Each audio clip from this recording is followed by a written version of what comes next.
Hi friends, ఎలా ఉన్నారు? ఈరోజు మన వీడియోలో మోహినిపై మోహంతో వెంటబడిన శివుడు అనే విషయం గురించి మనము ఈరోజు మన వీడియోలో చూస్తాము.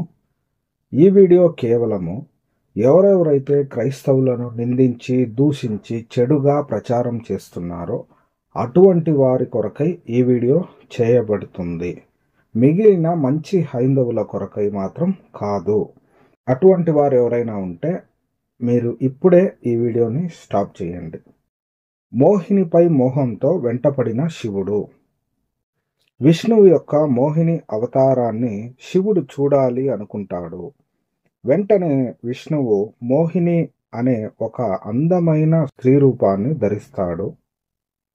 మోహిని అవతారంలో ఉన్న విష్ణువును చూసి శివుడు కామంతో మోహినిని సంభోగించడానికి వెంటపడతాడు. భార్య ప్రక్కనే ఉన్నప్పటికీ శివుడు సిగ్గు విడిచి పార్వతీదేవిని వదిలిపెట్టి మోహిని అవతారంలో ఉన్న విష్ణువు వెంట పరుగెడతాడు. చూడండి, ఈ యొక్క సందర్భాన్ని చూసేటప్పుడు భాగవతం 8వ స్కందము 12వ అధ్యాయము 14 నుండి 24 శ్లోకాల వరకు కానీ చూసేటప్పుడు దాని యొక్క శ్లోకాల యొక్క తాత్పర్యాన్ని చూద్దాము. తాత్పర్యము: భగవన్, నీవు సత్యాది గుణాలతో ఉంటూ ధరించిన నరసింహద్యవ తారాలన్నిటినీ దర్శించుకున్నాను. అదేవిధంగా నీవు ధరించిన స్త్రీ రూపాన్ని ఒకమారు దర్శించుకోవాలనే కుతూహంలో ఉన్నాను. నారాయణ, నీవా రూపం చేత రాక్షసులనందరినీ సమ్మోహితులను చేసి దేవతలకు అమృతాన్ని పంచిపెట్టినావు. అట్టి నీ దివ్య సుందర విగ్రహాన్ని దర్శించుకొనుటకు మేమంతా కుతూహలంతో వచ్చినామని అన్నాడు. శుక మహర్షి ఈ విధంగా చెప్పసాగినాడు.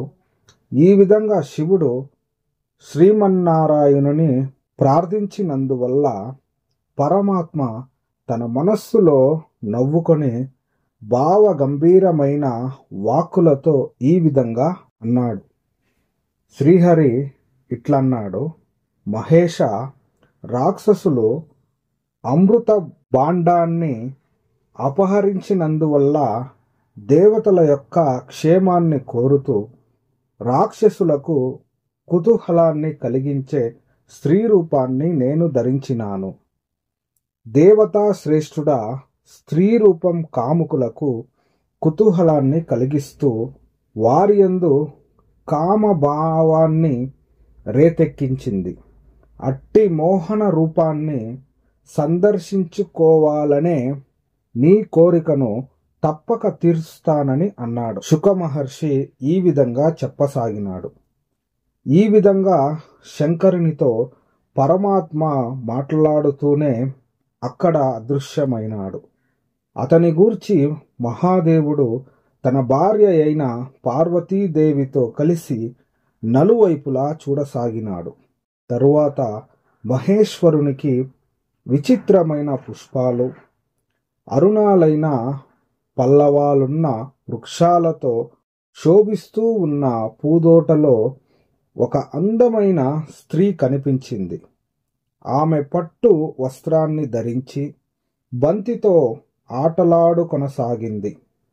ఆ క్రీడలో బంతిని పైకి ఎగరవేయుట, అది పడిపోకుండా వంగి పట్టుకొనుట వంటి పనుల వల్ల ఆ సుందరి యొక్క రొమ్ములు బాగా కదులుచున్నాయి. మెడలోనున్న హారాల బరువు వల్ల ఆమె నడుము వంగిపోయి పాదాలు ఇటు నటు కదులుతూ ఉన్నాయి. అన్ని వైపులా పడుతూ ఉన్న ఆ బంతితో ఆట ఆడటం వల్ల ఆమె కళ్ళు కూడా అటూ ఇటూ కదలసాగినాయి.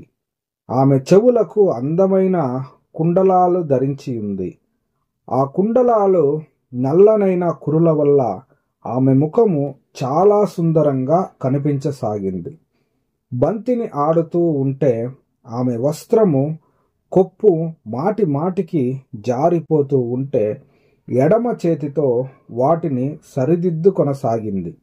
అదే విధంగా కుడి చేతితో బంతిని ఎగరవేస్తూ తన మాయచే లోకాన్ని అంతా సమ్మోహపరవశంగా చేయసాగింది. తర్వాత భాగవతం 8వ స్కందము 12వ అధ్యాయము 25 నుండి 34 శ్లోకాలు. శ్లోకం యొక్క ఆ మోహిని కందుక క్రీడనాడుతూ ఉంటే ఆమె చిరునవ్వు చూసి శివుడు మోహపరవశుడైనాడు. పైగా ఆ సుందరి తన్ను చూచినందువల్ల తన ప్రక్కనే ఉన్న పార్వతీదేవిని తన అనుచర గణాలన్నిటినీ మరచి ఆమెనే తదేక దీక్షగా చూడసాగినాడు. ఆ కందుకం అంటే బంతి దూరంలో పడ్డందువల్ల దానికై పరుగెలెడుతూ ఉన్న ఆ మోహిని కొంగు గాలి వల్ల జారిపోయింది. అప్పుడు శంకరుడామెను తదేకంగా చూడసాగినాడు. చాలా అందమైంది, సుందరమైన చూపులు కలది అయిన ఆ సుందరి సిగ్గుతో తన్ను చూస్తూ ఉన్నందువల్ల మహాదేవుని మనస్సు ఆమె యందు ఆసక్తమైనది. అందువల్ల అతని వివేకం నశించింది. అట్లే ఆమె భావాల వల్ల కామాతురుడై భార్య అయిన పార్వతీదేవి ప్రక్కనే ఉన్న సిగ్గు విడిచి ఆమె దగ్గరకు పోయినాడు. వివస్త్ర అయి సిగ్గుతో కుంచుకొని పోతూ ఉన్న ఆ మోహిని దగ్గరకు శంకరుడు పోతూ ఉంటే ఆమె అక్కడ నిలువజాలక చెట్ల మాటుకు పోయింది. శంకరుడు కామవశుడై తన ఇంద్రియాలు చలించిపోయినందువల్ల ఆడ ఏనుగు వెంట పడ్డ మగ ఏనుగు వలె ఆమె వెంట పడినాడు. అతడు వేగంగా ఆ మోహిని దగ్గరకు పోయి ఆమె వెంట్రుకలన్నీ పట్టుకొని తన దగ్గరకు లాక్కొని బలవంతంగా కౌగిలించుకున్నాడు. మగ ఏనుగు ఆడ ఏనుగును పెనవేసుకున్నట్లు మహాదేవుడా మోహినిని పెనవేసుకున్నందువల్ల ఆమె తలనిటు అటు తిప్పుతూ ఉంటే ఆమె తల వెంట్రుకలన్నీ చెదరిపోసాగినాయి. దేవతామాయ వంటి ఆ మోహిని మహాదేవుని కౌగిలి నుండి ఏదో ఒక విధంగా తప్పించుకొని పరుగెత్తసాగింది. తన శత్రువు అయిన మన్మధునిచే జయింపబడి మోహిని రూపంలో అద్భుతమైన లీలలను ఆచరించే శ్రీమన్నారాయణుడు పరుగెత్తుతూ ఉంటే మహాదేవుడు ఆమె వెంట పడ్డాడు. పుష్పవతి అయిన ఆడ ఏనుగు వెంట మదించిన మదగజము పడ్డట్లు మోహిని వెంట పరుగెత్తుచున్న మహాదేవునికి వెంటనే రేతస్ఖలనమైనది. మహాత్ముడైన శంకరుని వీర్యము భూమిపై ఎక్కడెక్కడ జారి పడిందో అక్కడ వెండి బంగారు గనులేర్పడ్డాయి. ఆ మోహిని వెంట మహాదేవుడు నదులు, సరస్సులు, పర్వతాలు, అడవులు, తోటలు, తపస్సు చేసుకునే మహర్షులాశ్రమాలు మొదలైన స్థలాలెన్నో తిరిగినాడు. ఇక్కడ మోహిని ధరించిన చీర కొంగు గాలికి జారిపోయినప్పుడు శివుడు అదే పనిగా తదేకంగా చూస్తూ ఉన్నాడని వ్రాసి ఉంది. గమనించండి. తరువాత శివుడు మోహిని యందు అయ్యప్పను కనినట్లుగా బ్రహ్మాండ పురాణంలో ఉంది. బ్రహ్మాండ పురాణం ఉత్తరార్ధం 10వ అధ్యాయం 71 నుండి 77 శ్లోకాలు.